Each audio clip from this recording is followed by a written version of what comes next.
இருக்கக்கூடிய முதல் மலை ரொம்ப செங்குத்தான மலை. இந்த மலை ஏறுறது ரொம்ப ரொம்ப கஷ்டம். இந்த மலையோட ஏற்றத்த ஆன்மீக பயணத்தோட தொடக்கத்தோட ஒப்பிடுறாங்க. முதல்ல ஆன்மீகத்துல ஈடுபடுறவங்களுக்கு ஆரம்ப காலகட்டத்துல ஆன்மீக பயிற்சிகள் ரொம்ப கடினமா இருக்கும். அதே மாதிரி தான் இந்த மலையும் ஏறுறதுக்கு ரொம்ப கடினமா இருக்கும். இந்த மலைய ஏறுனதுக்கு பிறகு, அதோட முடிவுல நம்ம ஒரு விநாயகர் ஆலயத்த சந்திக்கலாம். அந்த ஆலயத்துல போயிட்டு விநாயகர வழிபாடு செஞ்சுட்டு 2வது மலை ஏற்றத்திற்கான பயணத்த ஆரம்பிக்கலாம். முதல் மலையிலேயே நமக்கு மலை ஏறுற அனுபவம் கிடைச்சிருது. இத முடிக்கும் பொழுது 2வது மலையோட ஆரம்பத்துல ஒரு சுனை நீர் இருக்கு. இந்த சுனை நீரையும் பருகிட்டு மெல்ல மெல்ல நடந்தோம்னா, ஒரு வழுக்கு பாறை வரும். இந்த வழுக்கு பாறை வந்துடுச்சு அப்படின்னாலே 2வது மலை முடிய போகுதுன்னு அர்த்தம். 3வது மலையோட ஆரம்பத்திலேயும் ஒரு சுனை நீர் இருக்கு.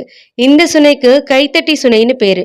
இதற்கு காரணம் இந்த இடத்துல எங்க நின்னு கை தட்டுனாலும் பாறையோட இடுக்குகள்ல இருந்து தண்ணீர் வருமாம். இதனால இந்த இடத்துக்கு கைத்தட்டி சுனைன்னு ஒரு